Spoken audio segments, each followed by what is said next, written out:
I'm Jennifer Rothschild. Welcome to this month's womensministry.net video devotional. I'm really glad you're here.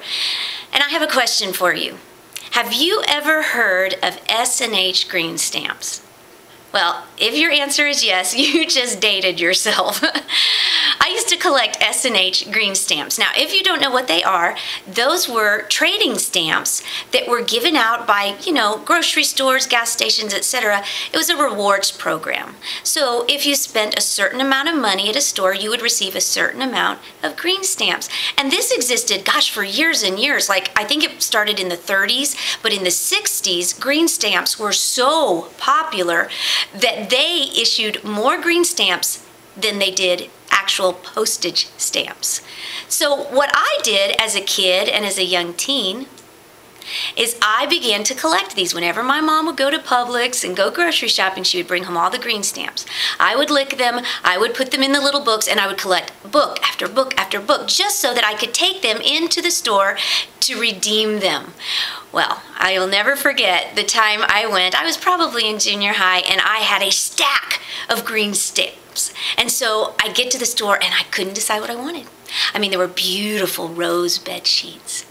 There was even a TV, but of course I didn't have enough stamps for that. There were globes. There was this beautiful lamp that I just loved, but I couldn't decide until a beautiful Liberty Blue volume with gold embossed letters caught my eye. The American Heritage Dictionary. I spent all my green stamps on a dictionary. And I've always looked back at that and been so amused, but I guess I was just destined to be a writer. But anyway, we've had this dictionary, and it sits on our shelf in our kitchen for years. My boys use it when they do homework, and this dictionary has settled many a dinner time conversation dispute about the meaning or spelling of a word. But there's something wrong with my dictionary. There's a hole in it. Now, when I got it, there was not a hole in it. But when Phil and I got married in 1986, he pulled out his X-Acto knife and he put a hole in my dictionary. You see, it's on page 413.